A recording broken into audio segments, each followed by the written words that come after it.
Welcome, everyone, to Elevate with V. So excited to be here with all of you. So, this podcast was inspired by my own healing journey.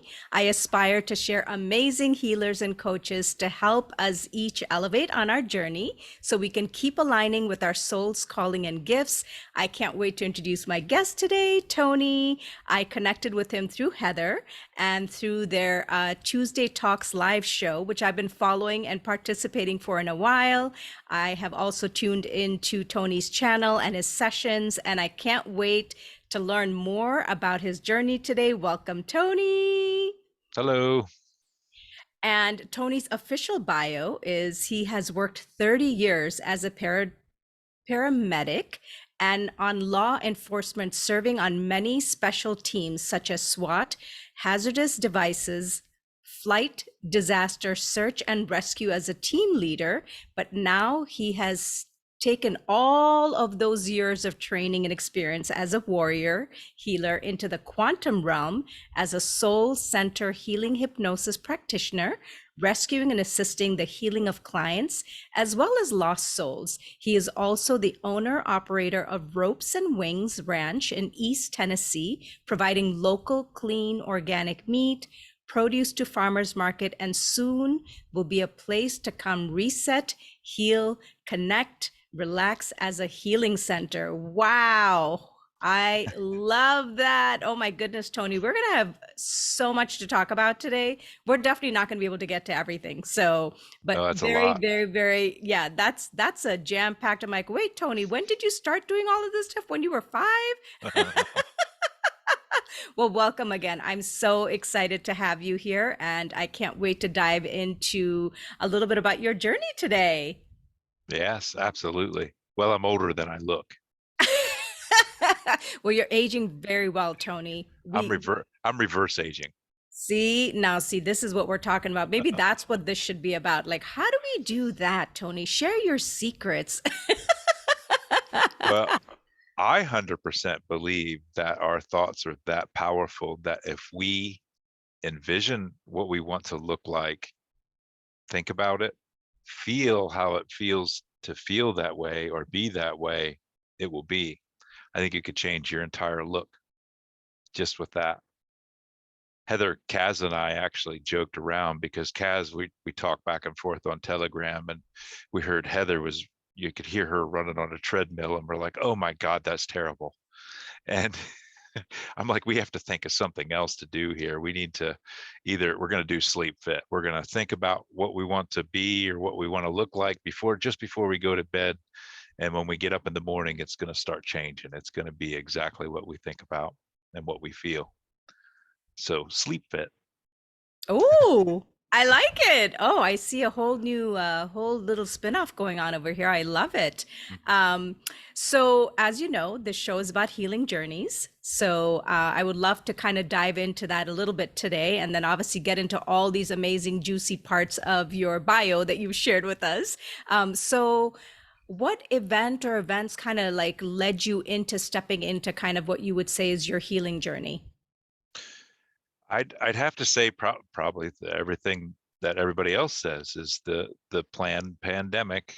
Um, it just sparked an interest. I was working as a paramedic at the time, and I felt this enormous fear, anxiety, just terrible feeling.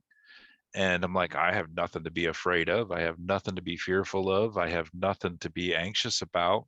What is this? And I was talking to my buddy who's pretty connected, maybe probably on a spiritual path before, you know, I was so much, but he's like, it's everybody else. It's the collective. I'm like, what? Are you serious? I'm feeling everybody else's stuff. How's that possible? So I dove down the rabbit holes then and started coming across things. I'm like, holy shit, holy shit. This what I've been told is untrue. This isn't working. I worked in the medical field for 30 years, and I knew that the medical system was shit and didn't I hope it's okay that I swear on here. It's good. I think we'll be fine. It's confetti on the language. But um so I knew the medical system was shit and it wasn't fixing anybody. There's something deep at the root that was causing the illnesses. Like you do a treatment or something like that, but it would come back with a vengeance. It wouldn't go away. It wouldn't heal. And I'm like, our bodies, we have a new body every 7 years, about 7 years. I'm not quite sure exactly how long it is through cell replication. So there's something that we're carrying forward that is causing the illnesses or diseases or ailments or pains that we have that we're not getting rid of. Because if we have new cells, it should be a new body. It should be a new thing. It should heal itself. The body should heal itself. And so then I started diving down that rabbit hole then too, and finding out, well, what's the cause here? Why have I done 30 years as a paramedic? I feel more weighted down than I ever have. I can't do anything. I just keep trudging through life, and everything is just getting heavier and heavier and heavier.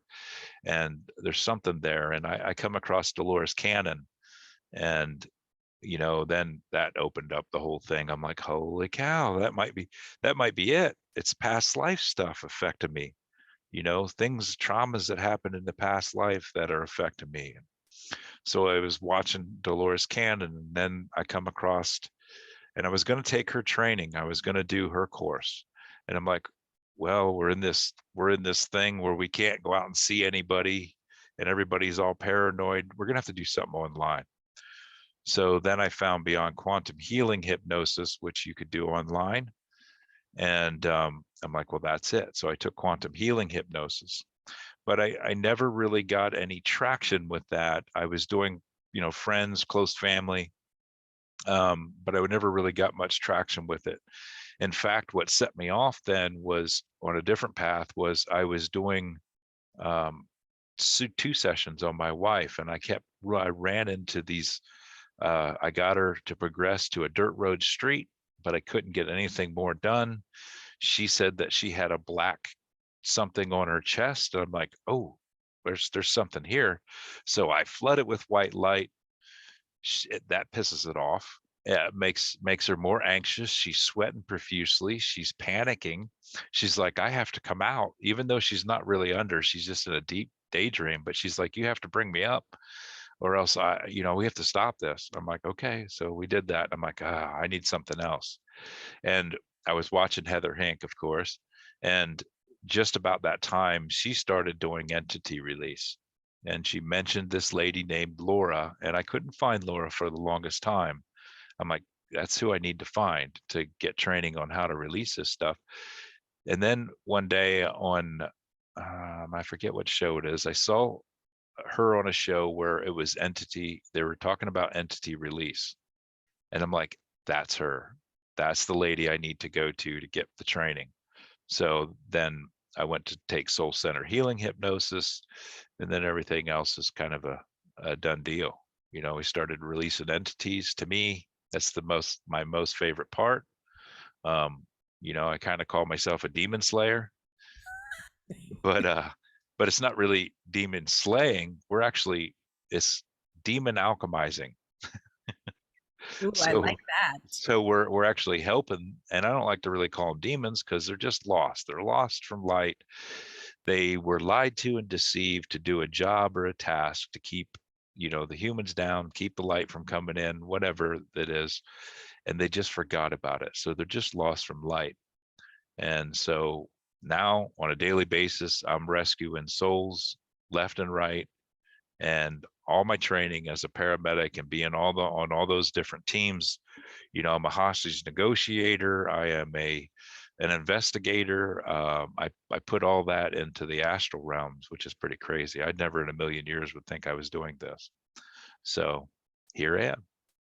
Wow. Oh my God. I love that so much. And I was just having a conversation yesterday with someone where, we were just talking about like there all these different experiences and things that we do in our lifetime. And it's almost like we don't even realize that we're putting all these tools in a toolbox, and we're going to use it all. So, how people are like, oh, I did that. It was so wasted time and this and that. And I love what you're sharing, because it's like, oh my goodness, it's almost like you did all of that work to sort of fuse it and blend it into what you're doing now. And of course, you have your unique way of doing it because you have your own style and expertise.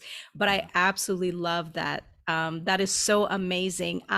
So I guess my question is, and this is amazing that you were able to kind of almost like bump into an experience with your wife and say, hold on, what is this? I can't actually heal this or take care of this with the training I have. So what's that next thing? And you know, as they say, everything in divine timing, right? Hmm. Then you watch Heather, you're like, okay, who's this person? Let me find them. And then the universe somehow connects you. Now, I have listened to a lot of BQH, Beyond Quantum Hypnosis sessions. I've listened to a lot of QHHT sessions. And it was probably only close to when I started to listen to like Heather that I started hearing about this whole thing about the entities. So I guess my question is, there's so many practitioners out there that I don't think do this kind of work. So how are they clearing? Like, what are they doing? Because this must be coming up for other people too. So I'm just curious, do you have any idea like what these practitioners are doing? Are they just like, okay, I tried my best and you'll just have to come back for another session? Or what do you think they're doing? Yeah, I guess they have to be running into it, but either they don't run into it, or the universe sends us who we need to see. So they might not be getting clients that need that too. So even Candace Krog Goldman, who developed BQH, um, she never has ran into an entity, and which is crazy to me, but it happens. And Dolores Cannon never dealt with, entity release. She didn't even want to talk about it because, she felt that it would just bring it in to the reality. And so I'm not sure what they're doing. I mean, I suspect they might have to do something, especially if they have something come in or come up that's really powerful. And I think it's that aha moment that they go find that other tool that they need and get the training that they need to release it. And there's other thing, there's stuff out there like spirit releasement therapy and stuff like that you could incorporate into your hypnosis session to achieve that. But Laura's course was soul center healing hypnosis. That was like the complete healing, the whole everything you needed. It was the missing piece to the puzzle to me, because we're clearing off, and it doesn't have to be just entities. We store trapped emotions in us, which causes blockages. And so in our sessions, the first part of it is releasing anything that is causing a blockage, whether it be entities, whether it be earthbound, souls, whether it be just trapped emotion from childhood or past lives. So we take a look at that, we release that all. Once we get all the stuff we need released in that session, then we reseal the aura, we rebuild the chakras, so that it's more powerful and none of this stuff can get back in. We're human. They get back in because those low states of frequency. And then after that, after we resealed and rebuild the aura, then we go on a quantum travel to see a scene that the client needs to see today to make sense, whether it be a healing from a parallel life or a past life that they need to heal from, or whether it's just information coming in that is going to help them on their journey. And that reestablishes the connection to the higher self. And so then after we see a few scenes or do that quantum journey, we go to the higher self section, where we actually make that connection with the higher self, get the questions answered that we need answered or the client needs answered today to help them on their journey. And so it's this complete package, I feel, and it's pretty incredible. Wow. So, Tony, you're able to do this all in one session? All of these things get combined into one session? It is, but sometimes if we have a lot of things to release, it might have to be 2 or 3 or maybe even more, because it's like peeling back an onion, you take off one layer, you take some of that off, and then, something else is exposed or come up. Or like I like to refer to it as a messy knot. You want to make this knot, a nice clean string again. You untie the first knot and get down, you still have more messy knots underneath that. Then you untie that one, and then you untie that one till you can get to this perfect string again. So it's kind of like the sessions is. So a session could be, 2, 3, maybe even more by the time you get to the bottom, to the root cause. And it's just the way it is, because your higher self knows how much you can handle at one time energetically. If we went through and just ripped everything off, it would put you, it would be hurtful, probably. So your higher self knows how much you can handle at one time, and knows that it has to be done in a few sessions if it needs to be. But Oh we my try God. we Yeah. try to get as much done as we can in one session. And so that way they can get their questions answered and experience the quantum travel. And then, then they can, choose to come back in more to get more things off, and then go get more information, and just keep increasing that connection back to the divine and earth, like we need to be, to get all the answers that we need to get the body back in balance, to get it to heal again like it's supposed to. We Wow. I I believe love that so much. So Yeah. amazing, Tony. Well, I love that you shared the process, like what you do. I guess my question is, one thing that I loved what you said, and it makes so much sense, is that people are drawn to you or to practitioners like you because that's exactly where they're guided. They're like, this is going to be the right person for you because, and I'm going to say that for those who are coming to you all, there is something in them that feels off, right? I mean, if there Mhm. are, do you feel that people have a sense that something is feeling really off when they come to you? Or do you feel that they're like, yeah, I'm just coming for a session. I mean, everything's going great, Or Mhm. is it somebody who's like, I don't know, something just feels off. I don't feel like myself. Like, I just don't understand. I'm not being able to figure this out. Give me some idea of like, who are the type of people that are drawn to you? It's mainly people that have tried a lot of things and everything's not working. And they come to you, and it's everything is in frequency and vibration. So basically they're resonating with my voice, my, you know, what they see, they resonate with that. And that's why they come to you, because they realize that that's the right person for the job. But most, I don't think that, other than in, Kaz and Heather and I's triad, we go have a session every now and then just to remove stuff and find out more information and stuff like that. There's not a lot of people that come to you, that, well, there's some, but mostly there's issues that they have that they haven't been able to fix or correct. And, we're really just a voice. We're a guide to help them discover what the root cause of their issue is, so they can release it, so they can heal from it. We don't really do anything but help guide you to find the root cause of the issue. And so, yeah. Did that So, answer the question? I think yes. I think I went around the barn. No, I totally get it. And I guess to me, I'm trying to get a sense of, for the audience that's listening, right? Like they've heard of QHHT, they've heard of BQH. They might not have heard so much about this extra piece that you do. Mhm. So how would someone know? Like when you say people have tried a lot of different things, what is something like, could you give an example that someone is like, oh, I don't know what this is, I'm just not understanding? Is it more of a, I don't feel like myself, or I have something that I've not been able to heal, I've tried like 50 different things? Like, give me some ideas so that the audience can kind of understand a little bit about what these entities or things that could be part of them that they're not being able to understand. It's all of that. It's ailments that haven't healed. It's negative thoughts coming into the head. It might be voices that they're hearing. Um, it could be anything. They feel weighted down, they feel drained, they feel like they don't have energy. And so it's going to be all of that. I mean, everything.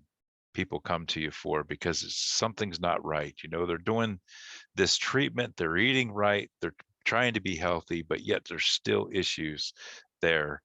And yeah, it really could be all of that. Okay, I understand. I just was curious. I'm like, well, how would someone know that, I mean, I guess part of it is I'm answering my own question is they would somehow divinely be guided to practitioners like you. They would know that, whatever I've tried is not working. This is kind of where I need to come. So one of my other question is when we talk about like entities and attachments, um, is it accurate to say that it's usually something external, not something that would be within you, or does it become part of you so then it is? I'm just curious. So I guess, and I like to use the analogy of I always use this every podcast, every show I do, I think, but these bodies are electrical bodies. It's an electrical system. The human life is set up to be trauma all the way through, right out the chute trauma, or even before the chute, in the womb trauma. And that trauma can be passed from mother to baby in the womb. It can be, right away when we come in. Childbirth is trauma. That's not how we're supposed to be having kids on the back. We're all hooked up to machines and stuff like that. It's trauma right from the very get-go. And it's the trauma that we store in our bodies that causes the fractures in our aura that allows these things to get in. They're not actually attached to your physical body. They're in your energetic field around you, and they're in there. So I guess I didn't explain the electrical system. So, your body flows, your body heals. We know that. It heals itself. And if we're storing that trauma, it ends up being like a ball, like a kink, a break in the wire. That energy can't flow. We're made to be grounded to the earth. We're made to have that connection to God, source, whatever you want, how you want to look at it. We're antennas. We need to be grounded, connected to source. And the energy flows up and down from the earth to the divine. And if that energy can't flow through the body, your body's out of balance. It ends up being like a kinked wire in a system, and it keeps running into it like a block wall. And then it manifests physically as ailments or issues. And then, and you're in that low state from that trauma, then the things can attach to you, earthbound spirits. And when I say attach to you, it's in your energetic field, but they attach because earthbound spirits, they are stuck in like a stasis because they had trauma when they left the body. They don't have a body anymore.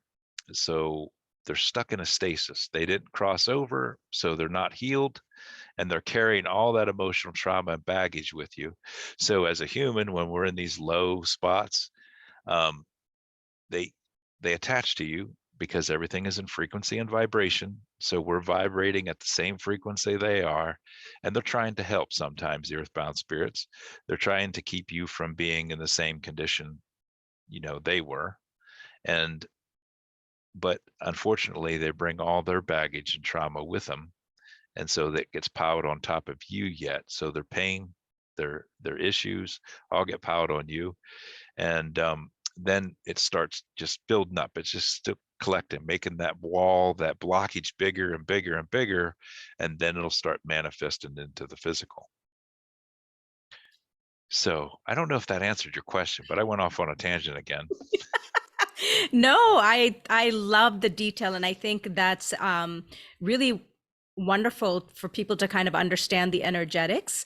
And I know, and hopefully other people, obviously, all of Tony's information will be in the bio section. Please go check out his amazing channel where you can actually listen to some of the sessions because it'll give you a greater understanding. I know for a lot of people, this might be kind of new information because they've heard of some of those BQH and QHHT, but this is kind of a whole other element that a lot of people probably don't know about. So yeah, I love that. Let Go me ahead. give you another example how the body Okay. is an electric. It's in our medical caduceus, the pole with the two snakes. And so you have your pole, your center pole, which is your spine. That's your neutral pole. And then you have the positive and negative snakes, and they intertwine going opposite directions up and down that pole. And where those snakes cross the pole is your chakra points. So it's right in our medical caduceus too, about the electrical system of the body. So, and if those chakra points are out of balance, shifted one way or the other, then you're going to have an issue there as well. So, Wow. Okay, so let me ask you this, because I'll come back to the other piece. But what if you are doing your work diligently, you're doing your healing, you're diving in, you're doing all the work, and you keep raising your frequency, right? Higher, higher, higher. At some point, those things, let's call them things, are just not going to be a frequency match. Are they forced to somehow leave because the light is too much for them? Like, how does that work? What if you've raised your vibration really high? Are they still clinging on for dear life? mhm. So I like to use the analogy of the frog in hot water. So if you just try to throw a frog in hot water, so you got all these things off, raised your frequency, they can't get in it. But the frog in hot water, just slowly raising the temperature, just sits there and will boil to death, will cook itself. It's not going to jump off. So us, uh, as we're raising our vibration, those things that are attached to us already, because they've probably been attached to you from a very young age, are just going to sit there and cook. It's going to be miserable. They're ready to leave, but they just don't go. They won't go. The other analogy that I like to use is the hot air balloon, and Laura uses this all the time, and that's where I got it from her. Is you can elevate your frequency so high and so high, but if you don't cut the cords and release the sandbags that are weighing you down, you're not going to go any higher. You're going to get to some point, you're going to be up there. Yeah, things are looking good. We're looking around, everything's looking good, but yet you're not as high as you could be. So once you cut those cords and throw those sandbags off, then you're flying and soaring high. So those are good analogies to make sense of what we do with the entity release. Thank you. That was incredibly helpful. And I wanted to share from listening to sessions. It makes a lot of sense what you're saying about, let's just say, these entities where they've had so much trauma and then they're basically like connecting to the energy of the person and just hanging out there, right? And a lot of people have no idea, which is where people like you come in to say, let's see what we have here. Hello there.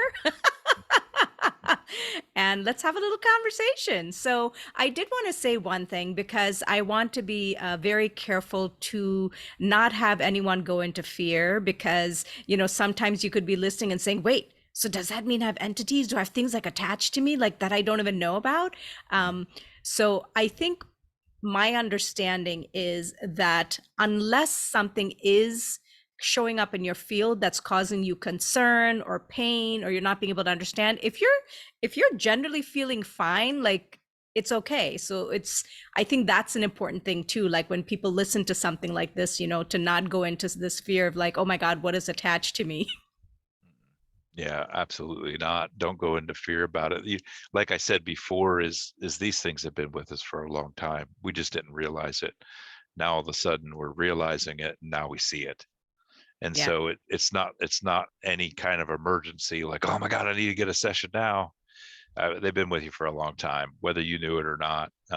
They're there, and a lot of times, it takes some time for people to be able to release those things because they actually have become part of their life. And then all of a sudden they're seeing it, and it's not part of their life anymore, and they know they got to release it. So it's not an emergency.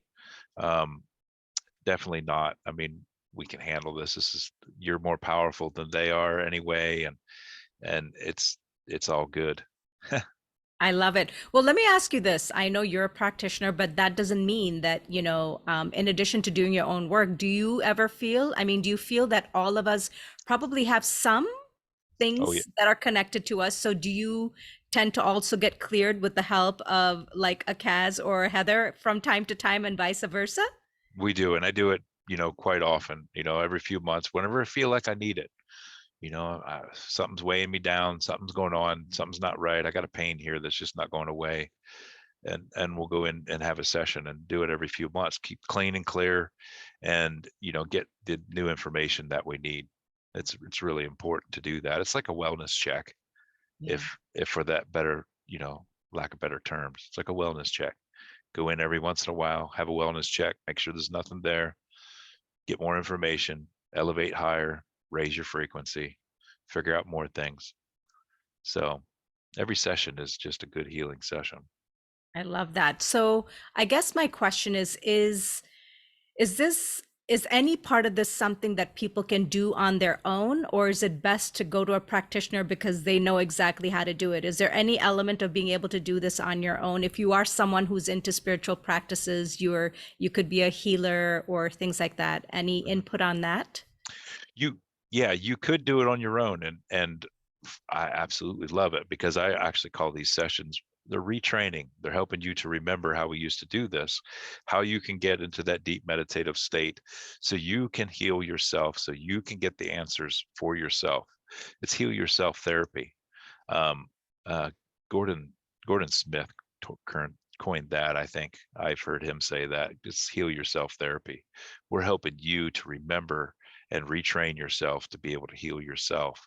And but there is such a thing as every now and then a healer, even if you can get some stuff off, it's like the monkey on the back or the tick you can't get to. It helps to have another practitioner take a look and help you out with that, because you just might not be able to get to it. You just might not be seeing it. So it helps to have another practitioner take a look at you. So it's helpful. I mean, it doesn't, it's I think everybody should do it.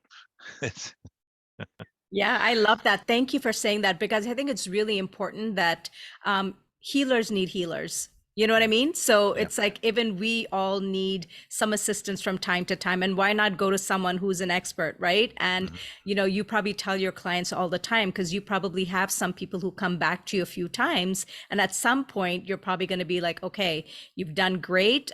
You've kind of gone through this process a few times. You might want to try some of these things yourself as well. I mean, of course, you're always there to help, but, Mhm. to kind of have people, like you said, learn to start to heal themselves as Mhm. well. Well, you can do it just exactly how we do the releasing. You could do it the same way with yourself at home in a deep meditative state too. One thing I want to say about that too is a lot of these traumas have occurred before we are 7 years old. And up until you're 7 years old, you're in a hypnotic state. So in order to release any of the traumas or problems you had before you were 7, you almost have to go into a hypnotic state to release it, to find it even, because you can't get to it any other way. Wow, I didn't think I knew that information. That's very interesting. Thank you, Tony. Wow. And that is why they're always saying like so much of the work is like inner child, right? They're always like, gotta get to that inner child work. Mm, So that's making a lot of sense in what you're sharing. Thank you so much. Wow, this has been amazing to like learn all these details. And it's, I know a lot of it is new for me, even though I've watched so many sessions, you've given me some like insider scoops that I didn't have before. So I hope that everyone that's tuning in is, enjoying this beautiful content. So I'm actually going to switch gears now, Tony, because I am dying to ask you about your ranch. Oh my goodness. I'm oh, so excited to find out more about this. So I know that when I kind of read in your bio that, currently you're working on like supplying like organic meat and produce to farmers market. Share a little bit about how this all came about. What is this inspiration from? phew. Ha. Well, we were living in Indiana. I had met my wife. I had an ex-wife there and two kids up there, and I got divorced from my ex, and I met my new wife at the time, and we didn't like Indiana anymore. We hated it. We hated the job. It was too flat, and we wanted land to live on. So we wanted a lot of land and wanted to be able to, we weren't quite sure what we were going to do with it yet. Wasn't quite sure with that. But so we decided on, I'm originally from Pennsylvania. And I said, well, let's go move to Pennsylvania. And my wife goes, no, it's too cold. And she goes, how about Tennessee? I go, okay, I'll do Tennessee. It's hilly, it's mountainous. That's what I miss. That's home to me. So we found this place in Tennessee, 250 acres. And when we moved here, we still didn't, we manifested this. We were supposed to be here for some reason. I haven't quite figured out what the reason is, but I think I kind of know. But we weren't quite sure what we were going to do yet. So some of our friends were actually raising longhorn cattle. I'm like, we could do that. We could sell meat at the farmer's market, because we're just tired of eating the chemical ridden, nasty crap that they, sell in the grocery store. And so we started that way. We started raising longhorn beef, and we have sheep, and I was raising hog for a while. That gets too expensive, and I don't eat much pork anymore. To me, unless it's able to roam through the fields and eat what it needs, it's just not a clean meat. It's not really good meat. I don't like it, so I don't eat as much. So I stopped raising hogs. And then, we started into gardening. We're right now to the point where I want to completely just make everything here and not even have to go to any store to buy any of it, because it's so ridden with chemicals and stuff like that shoot, your ground beef, they can put dye in it 3 times before they sell it just to keep it red. And just all the shit that they put in it. So we're just on this kick now. My wife Ann, she's making a lot of stuff now because she fell down a TikTok hole and has found out how easy it is to make stuff. We knew we could do it, but there's easy ways to do it. So now she's making bread. She just made cheese the other day. She found out how to make corn tortillas and stuff like that. So we're going that way, trying to raise and do stuff. And so I had, after raising for a while, I started making mead, and I'm making mead. I don't make mead much as anymore because I'm actually busy with this too much. But we wanted to start a restaurant, make mead, sell good drink, sell good food, have a place for people to come socialize, and that's kind of branched out now into our goal is to set up a healing retreat center. Still make small batch mead, still have a restaurant that people can come to, but then we have Airbnbs, tiny cabins that people can go there and relax and reset, because their friends have always, they come here to relax and reset. And there's something special about this place, that the energy here is good. My friend even painted a picture of a thing he saw in the vision of our property, where all the animals were coming, and this was pillar of light coming up that was beautiful, pink, purple, and blue colors. And so I think it was a healing center before for other animals and beings, but we're trying to get it back to there now. So it's a long road. We're not there yet. I have a teepee that we're doing healing ceremonies in. That's the reason I got the teepee, is so people could stay in it and we could do healing ceremonies in it. Because what better place to do a healing ceremony in is a teepee that's shaped like a pyramid, channeling the energy of the earth with the fire inside. It's perfect. So if we just keep falling into this stuff, it's Oh my God, I love it so much. So would you still continue as you're going on this journey? Would you still consider like selling the organic meats, or are you going to move more into kind of produce and just the healing aspects of it? no, we're still gonna be selling the organic meat and produce, because that's the most important part of this journey, is getting clean, starting to eat clean, get rid of the chemicals that are stuck in it. I just throw a piece of a bread that I think it was in my cupboard for, it had to be 4 months. It was just the crust, the leftover, and it still wasn't moldy yet. I went to my wife and I go, isn't this a problem that this isn't moldy yet? This has been here for probably 4 to 5 months, and it should be moldy. There's something in there that keeps it from molding for sure. So, but yeah, we'll still keep selling that. I'm not, I think meat's important. I think until we get a different body, we need those meats. We need those produce. We need all of it, and we need it clean. So I think we're going to keep still selling that, because what a better place to do. I mean, you could come, stay, rest, relax. We could make you an organic meal and clean out the rest of the way. Oh my gosh, I love this so much. So, I guess I wanted to ask you, since I love this idea of the teepee and doing ceremonies. So, when you say ceremonies, what are we talking about? What kind are we now talking shamanic? What is the ceremonies? Please share. Well, I guess probably more any kind of ceremony that you want, a healing ceremony, but we're talking mushrooms. So I probably shouldn't say too much about that, but so just allowing people to do a mushroom journey in the teepee with us as guides. Because I mean, that's what's important. I mean, people are going to do ayahuasca, things like that, but it's so important that your guides or the people that are organizing it, that make sure that they have a clean space, that the people that you're there, if it's a group, that you're able to connect with them energetically, because you don't want to be messed up with people that you just not really good energetically. So you want to make sure that you have your guides and stuff, or you resonate with everything about it. So that's what we do. And um, the sessions, I think maybe I should talk about a little bit, but the mushrooms, psychedelic mushrooms, which have been demonized. So uh, there's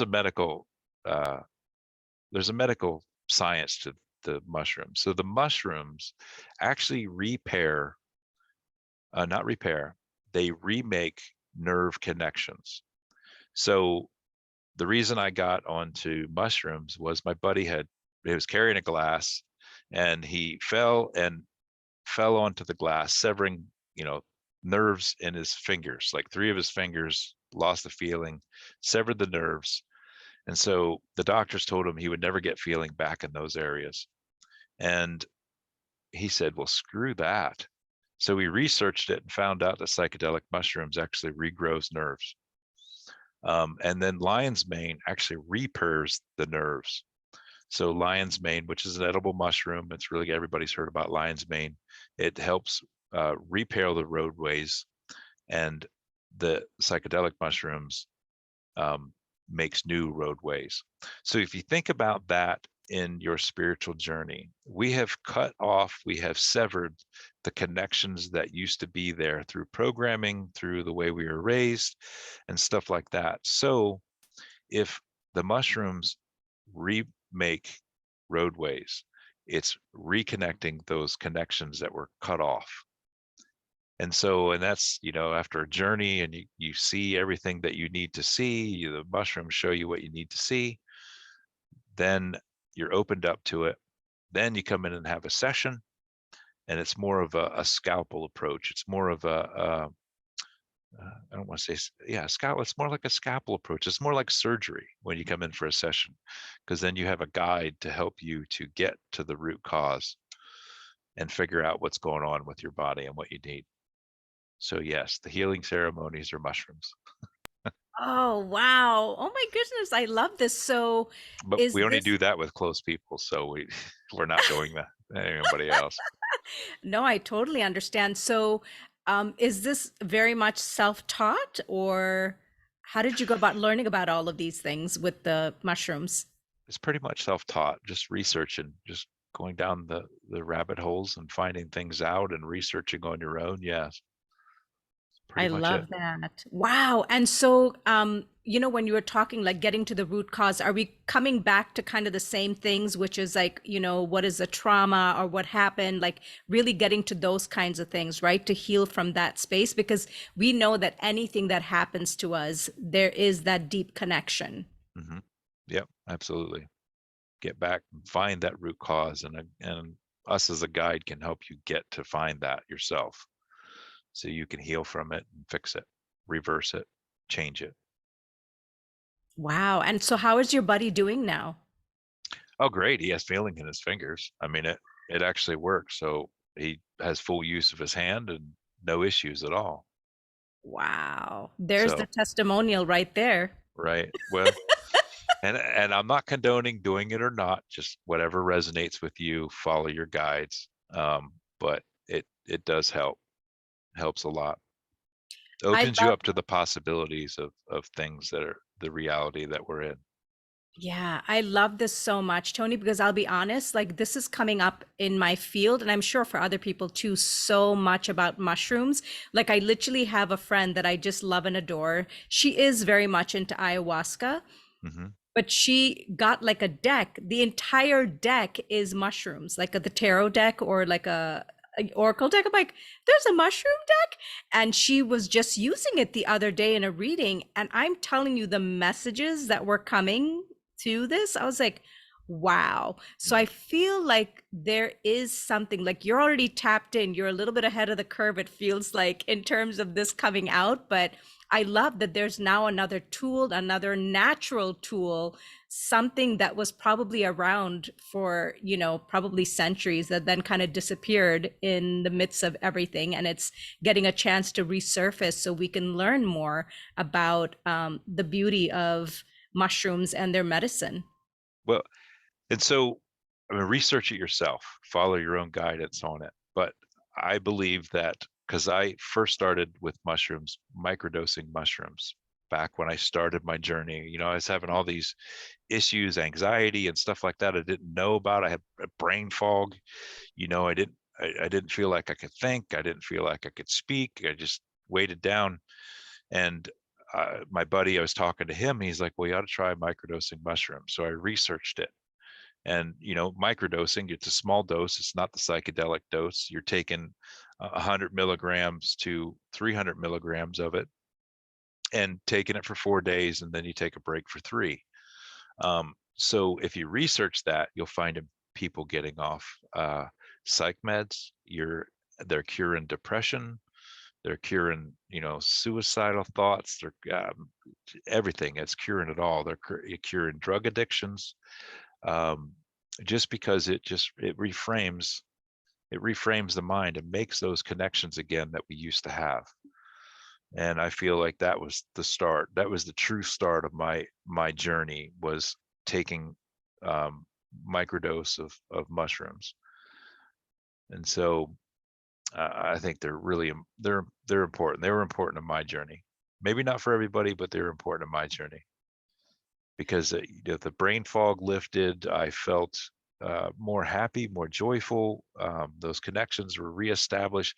My vision was clearer.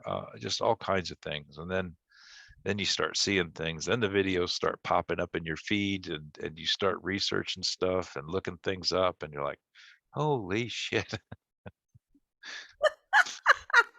So was this kind of when I had originally asked you about like where your healing journey started? So was this coinciding with that in like the Yeah. pandemic, during the pandemic? Oh Oh, yeah. Yeah. Yep. That's where it all started, was right there in that pandemic.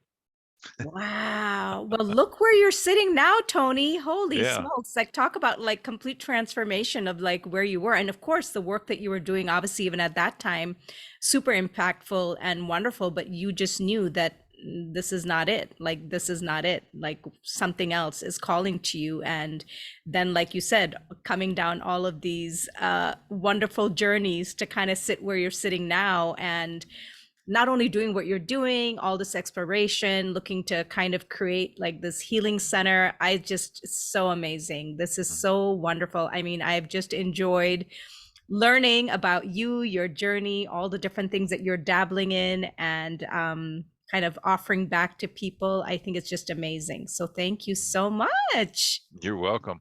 And everybody's the same way. I mean, you look back on your life, and even the negative things that you thought were negative at the time were actually just signposts to steer you in the right way, or the way you're supposed to go, just to keep you on your path, to keep you going forward. And when you look back now, what happened in the past is what made me what I am today. So, 100%. I mean, and we shared this when we did our, Tuesday talks. It's like if I didn't go through all those things, I wouldn't be sitting here today having a podcast. right. It just would not have been happening. So, that's the beauty of it, that even in the moment when those things are happening and it might be really painful and we don't understand, and we're like, universe, why are you doing this? What the heck is happening? But, as we move along, we get to a point where we can look back and say, wow, really, thank you, universe. Like, I know it wasn't the most pleasant thing, but it really forced me to sort of like grow and expand in a way that I couldn't have even imagined, right? And Yeah. so I love the path or the pathways that you've taken to kind of take you along your journey. And this has just been so amazing. And I just want to remind everyone that all of Tony's information is going to be in the bio section. So definitely check him out and definitely tune into his YouTube. And I know he's got a website where you can learn more about, his if you're even close to him, maybe, you're able to like visit some of the farmers markets, and who knows, maybe when it's ready, be able to visit your healing center as well. So just been wonderful, Tony. I so appreciate it. Absolutely. Thank you for having me on. I love this. Enjoyed it very much. Wonderful. Well, thank you everyone for tuning in today. I really appreciate it. I hope that there was some new information that you learned today, and I can't wait to catch you all on the next episode. Love y'all. Bye.